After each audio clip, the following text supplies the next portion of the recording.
Good evening, viewers. My name is Rahul Desai, and on behalf of FDC and Med Talks, I hereby welcome you all to this milestone in our journey of hydration in diabetes series, which we had begun taking into importance of hydration, specifically in diabetic patients. Dear viewers, we have come a long way in our journey. We started off with topic our body, the water within, then topic the endocrine of water the mega nutrient, water and health, water and diabetes. And today we will be going through the module water and diabetic complications. So before we proceed ahead, let me have the opportunity to introduce our dignitaries and the host for today's session. The host for today's session of our session is Dr. Sanjay Kalra, sir. He is the president-elect of South Asian Federation of Endocrine Societies. He has done his DM endocrinology from AIMS, New Delhi, and fellow of research of College of Physicians from Edinburgh. He is practicing as consultant at Bharati Hospital, Karnal. He is the past president of Endocrine Society of India. He is the board member of International Society of Endocrinology and president of Indian Professional Association for Transgender Health. He's the section editor of Endocrinology API Textbooks of Medicine, as well as Tropical Endocrinology Endotext PubMed Indexed Textbook. Next, and our speaker, Dr. Nitin Kapoor. He is the professor of endocrinology at Christian Medical College, Vellore.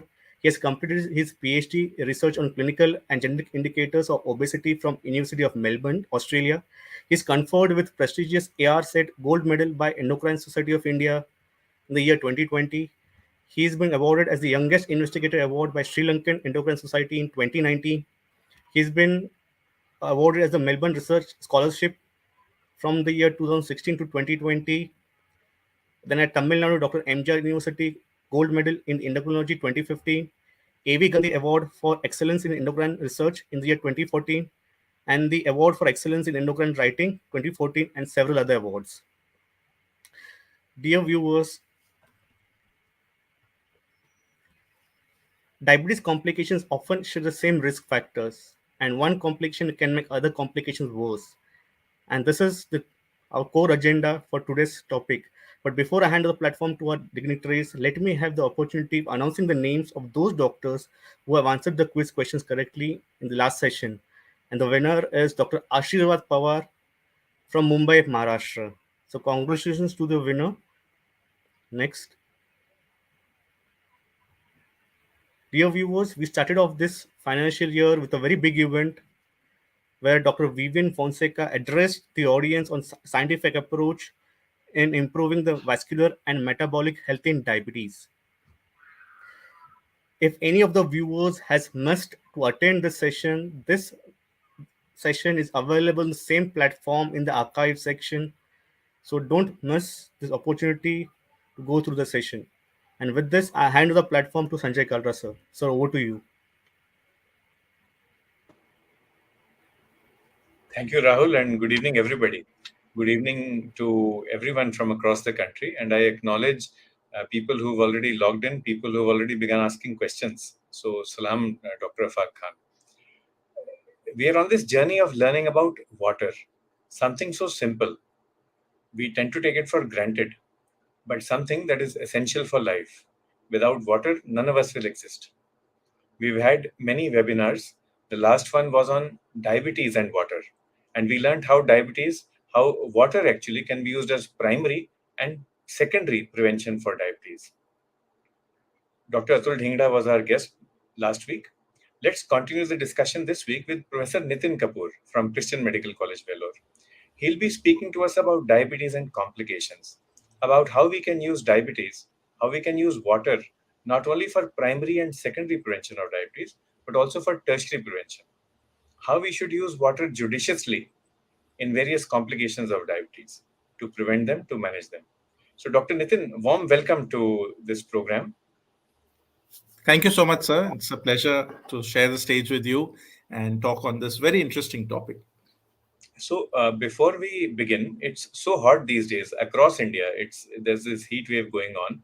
How much water do you drink in a day? Right. So I make sure that I drink about 2 liters minimum water. I stay in AC for most of the time, so I think that's okay. But for people who are outside or trainees who are working in wards where air condition may not be there, I think 2.5 liters would be good. But I personally make sure I drink 2 liters for sure. Thank you. So, Dr. Nitin, the stage is yours. Thank you. Thank you so much, sir. And may I request my slides to be projected? Right. So I will take you through this very brief presentation where I'll take you as to how water is important with respect to preventing or managing complications in a patient who already has diabetes. And if you can confirm my slides are moving.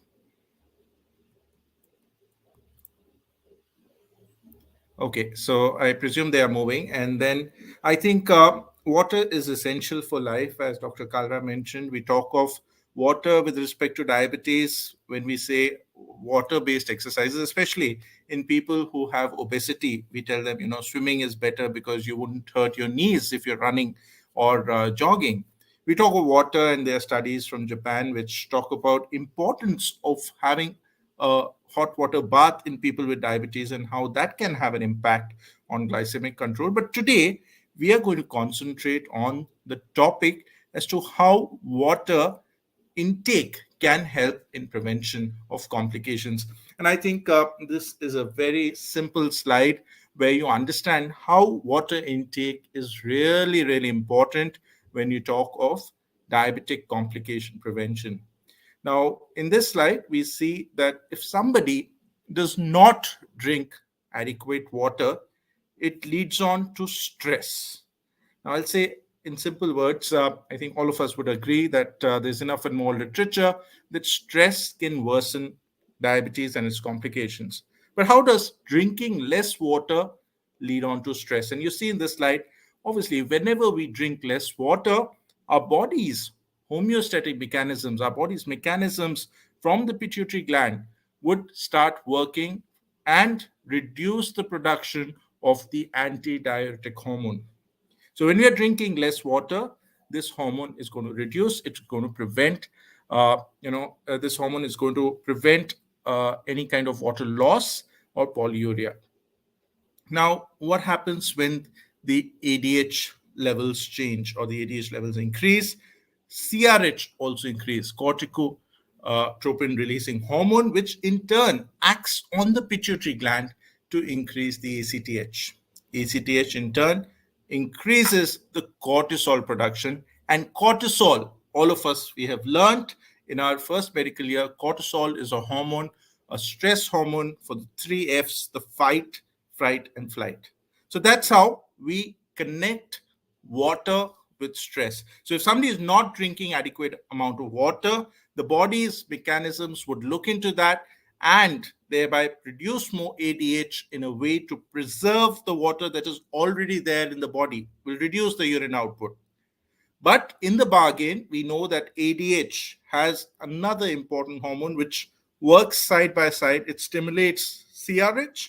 The CRH goes to the pituitary, stimulates ACTH, and therefore there is increased cortisol production from the adrenal gland. And cortisol, as you see in this diagram, whenever there's more cortisol, it increases the insulin. It is a counter-regulatory hormone, increases glucagon, increases gluconeogenesis, glycogenolysis, and ultimately increases the glycemic level. Not only this, we also know that whenever ADH is secreted in higher quantities, it also releases another hormone called the copeptin.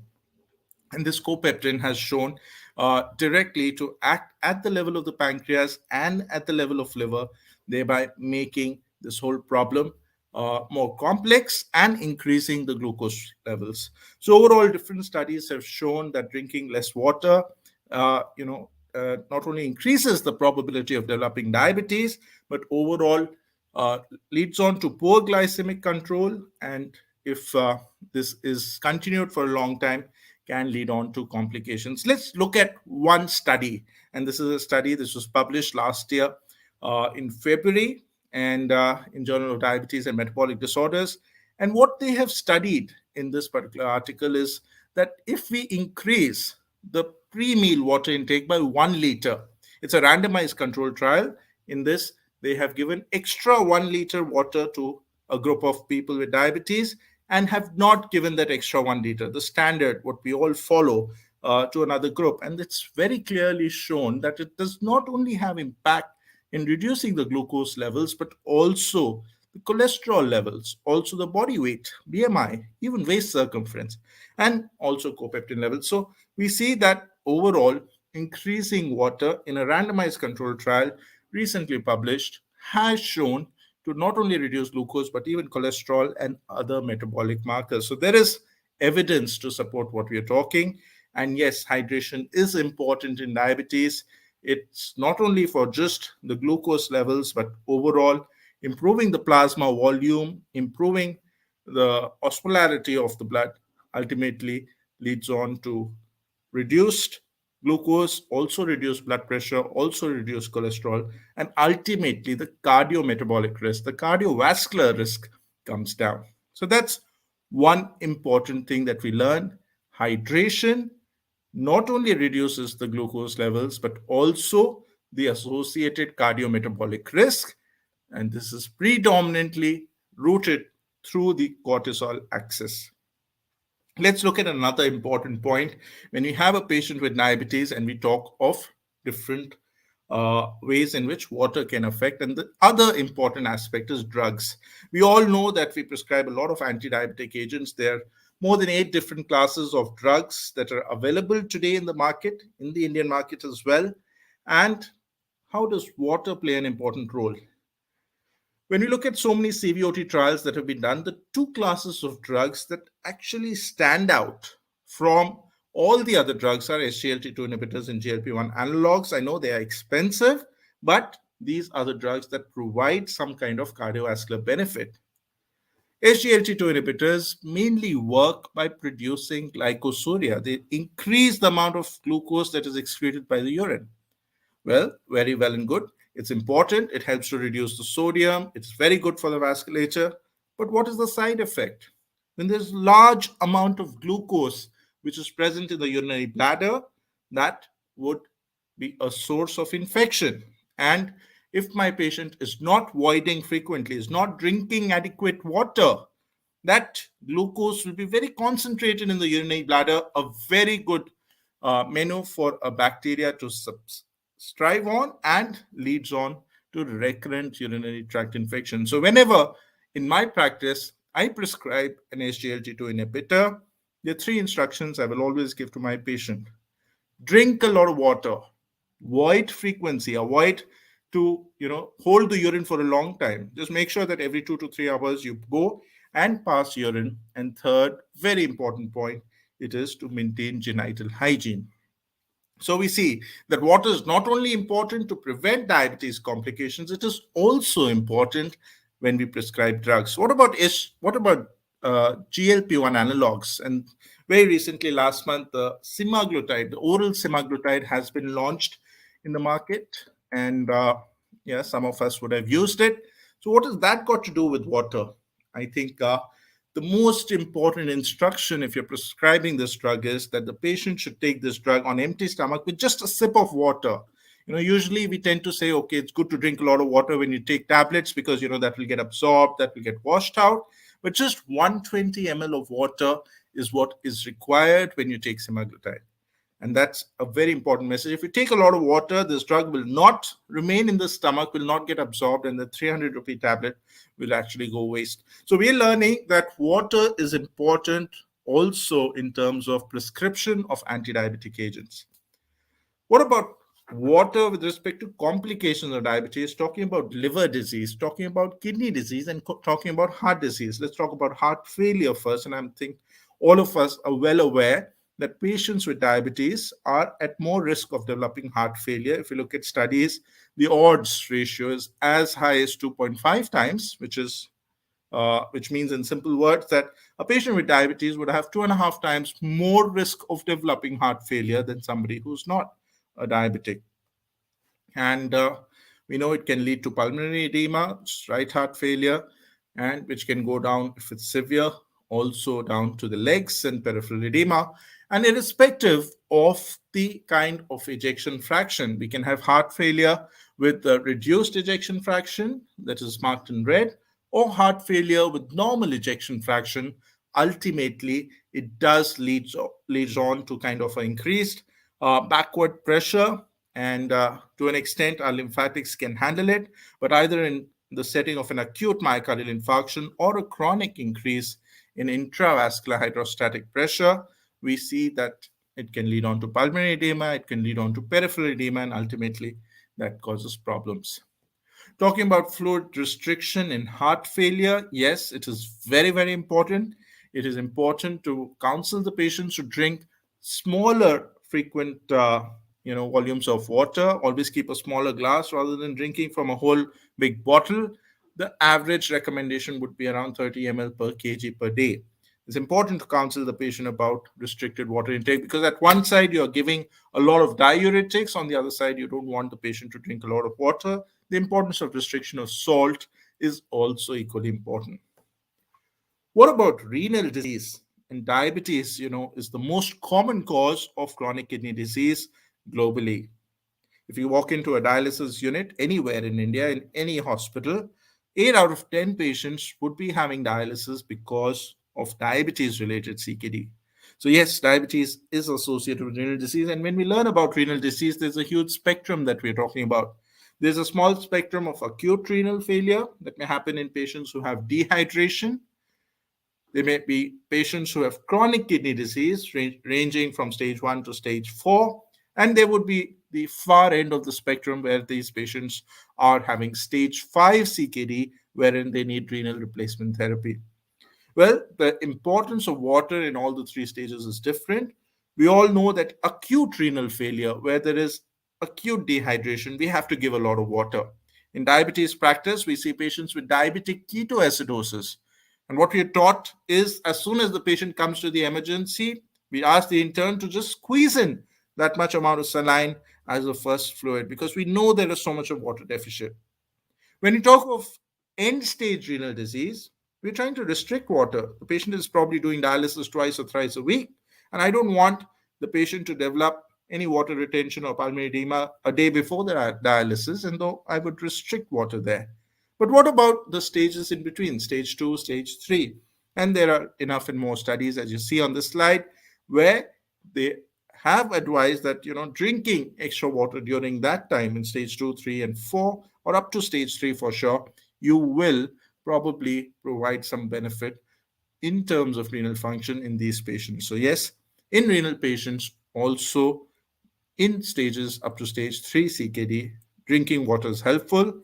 Obviously, acute renal failure, the hydration is very important, and a very practical tip. In clinical practice, sometimes you see these patients who are not really into fluoride decay. They miss their insulin for a week. They have glucose values about 400. Ketones are trace positive, but the patient is otherwise not acidotic. So I don't call this as diabetic ketoacidosis. I say this is diabetic ketosis.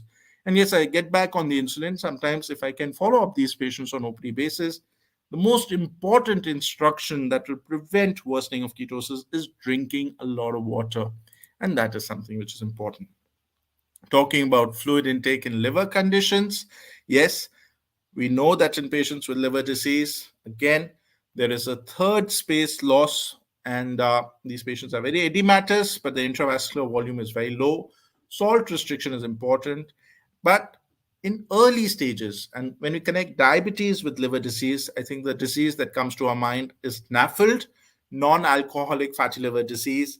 And in that case, again, there is evidence to suggest that if we use plain water as an intake, it is shown to reduce the amount of NAFLD, reduce the prevalence or incidence of NAFLD. And the main reason why this happens is, again, going back to our first slide where I talked about how the water is related to cortisol and how water has shown to reduce weight. The paper that I showed you, which was published in February 2021, a randomized controlled trial wherein they gave just 1 liter extra water to patients with diabetes in a randomized fashion, showed weight loss, showed waist circumference loss in patients who have diabetes. And therefore, obviously, anybody who's going to lose weight, going to have a reduction in waist circumference, will also have improvement in NAFLD.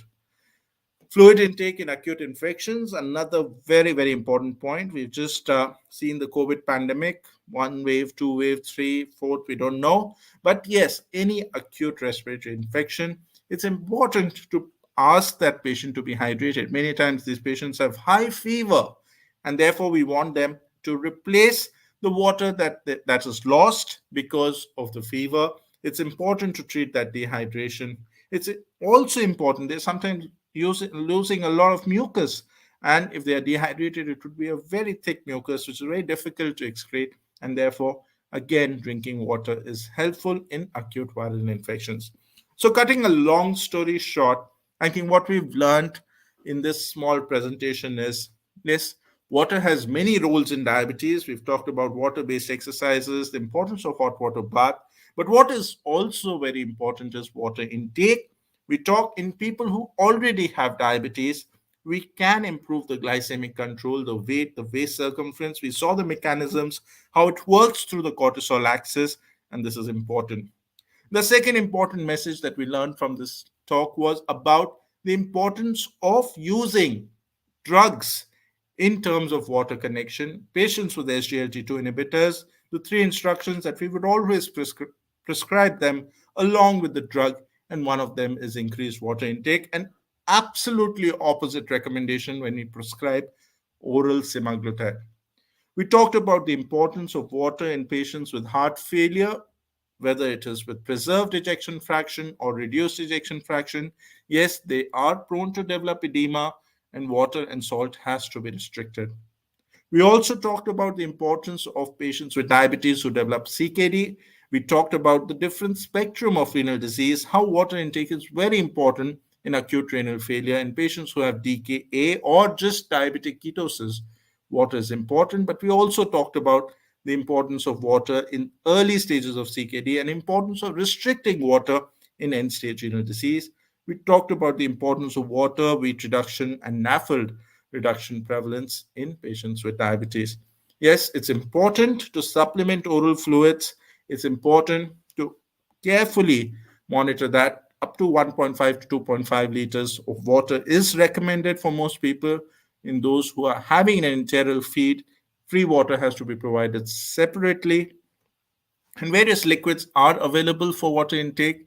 Yes, we have to be careful about calories, we have to be careful about carbohydrates, but we have to provide the fluids. So, with this, I think I come to an end of my presentation. The key message is that yes, hydration is not only important for primary prevention, secondary prevention, but even for prevention of complications of diabetes. I will stop here and maybe take the quiz questions towards the end. Thank you, Dr. Nitin. A great presentation, a masterly presentation. And that tells us why you're professor of endocrinology, and it also tells us why you've recently become section editor of the section on obesity in the prestigious textbook Endotext. Dr. Thank Nitin, you. does water intake have any link with obesity, with weight gain? Yes, sir. And that's the first study that I showed where a randomized control trial in people with diabetes, they have given 1 liter extra water before meal per day. And they've shown reduction not only in weight, but also waist circumference.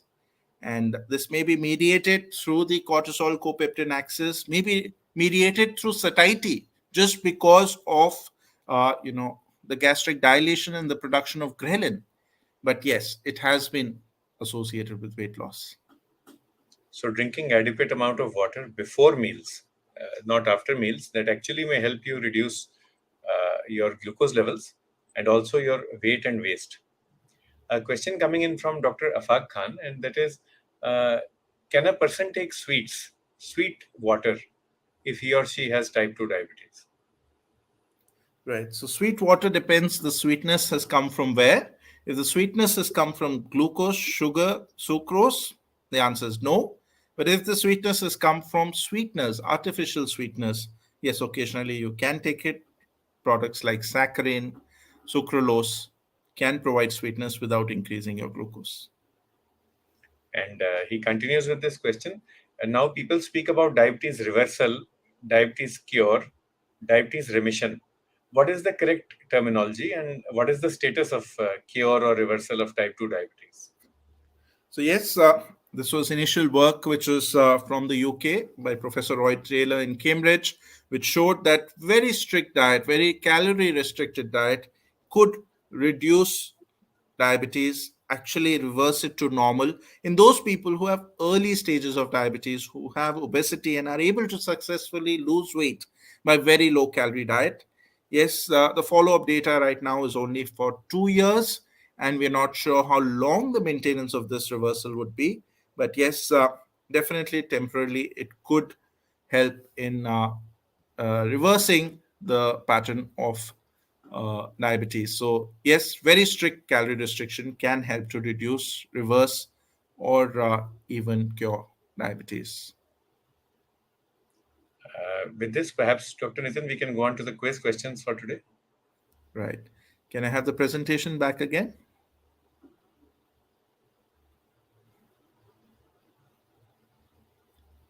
Or maybe if I have to share it. So every time we ask two questions, and the winner gets a gift hamper from Enerzel.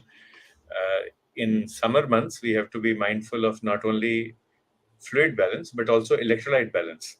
So, in your OPD, if someone comes complaining of asthenia, energy, listlessness, increased thirst, then you have a wide range of energy drinks to choose from. For people with diabetes, you can use a zero calorie drink like Enerzel Zero. And for those with mild levels of hyperglycemia, where you just want to raise the glucose slightly, then Enerzel Blitz is a good choice. It contains just one third the calories that Coca-Cola or Limca have. And of course, if someone is hypoglycemic or someone is non-diabetic, then Enerzel is a good way to go. There are different flavors also, and that also helps the patient choose what he or she wants. We'll go on with the questions, Dr. Nathan. Yeah, so the first question for the quiz is that when we recommend increased fluid intake, uh, are we really justified to do this recommendation in patients who have acute respiratory infections? Does it really improve the duration and the severity of symptoms? So, people who have acute respiratory infections, COVID being a very recent example, does recommending increased intake of fluids improve severity and duration of symptoms? Answer could be A, true, B, false. The second question, it's a bit long question with long statements. You have to identify the correct statement. So, high water intake, does it lower body weight, reduce total energy intake, increase fat oxidation and energy consumption? Or high water intake has no effect on body weight, increased total energy intake, increased fat oxidation and energy consumption? Does high amount of water intake, increased body weight, reduced total energy intake, and increased fat oxidation and energy consumption? Or the last option is high pure water intake, does it increase body weight, total energy intake, fat oxidation, and energy consumption? So there's subtle changes in these terms. You have to identify which of these statements is true. So that's with the quiz. We look forward to your answers. In the meantime, another question, Dr. Nitin, from Dr. Shashi Khare. Fluid with electrolytes can be taken. So, can you think of any indications where uh, different types of electrolytes are required, and any indications, any endocrine diagnosis which can occur when patients present with specific likes and dislikes? Maybe someone coming with a like for cold water, for clear water, for hot water. Somebody says, I'm just thirsty for salty water. Any things that come to your mind?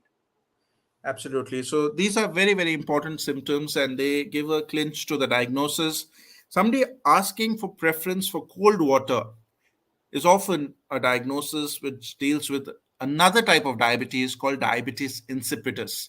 And these patients would have preference for drinking a lot of cold water. And many times you would see they would be carrying huge cans of water whenever they're traveling, very often disturbed because they have to use the washroom, they have to go for frequent urination. At times, patients are craving for salt and salty water, and that could be another condition wherein there is cortisol deficiency. not only salty water, but salt craving in diseases like congenital adrenal hyperplasia, where young children may have this symptom, and that could be the other extreme. So, yes, there are certain endocrine disorders where patients do have all of these specific symptoms. But coming to Dr. Khare's question about fluid with electrolyte, yes, at times it is helpful, especially in those who are dehydrated, especially after diarrhea, voluminous diarrhea. I think this is something which is very, very important. ORS is something that is commonly prescribed, but yes, there are other more advanced fluids with electrolytes, as Dr. Kalra had mentioned.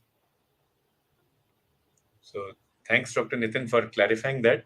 And thanks also for sharing this insight from bedside medicine or OPD medicine. If someone says he or she is thirsty, just ask about what they are thirsty for. Of course, now that reminds me of one of my best friends from New Delhi, who is always a thirsty crow when we meet for dinner meetings. But then that is a separate matter. He will have a long life. So, with this, thank you for being with us. We'll come back to you with the last of our series on hydration and health. And then, after this is over, we'll have another series of lectures for you. This will be more interactive rather than didactic, and we'll be speaking about coaching and health. So we hope to start that series also in the coming months. I'd like to thank you once again, Dr. Nitin. Thanks to everybody for their participation. And back to Team FDC. Sir, I think it was one of the best sessions we had in the series because we got two genius endocrinologists from India, one Dr. Sanjay Kalra taking the moderation part as well as the interviewing, and master representation and explanation, almost completing entire preview of diabetes and hydration by Dr. Nitin Kapoor. With this, sir, we come to the end of the day and we thank Dr. Sanjay Kalra and Dr. Nitin Kapoor for being with us. Good night. Jai Hind. Jai Hind. Good night. Jai Hind. Bye bye.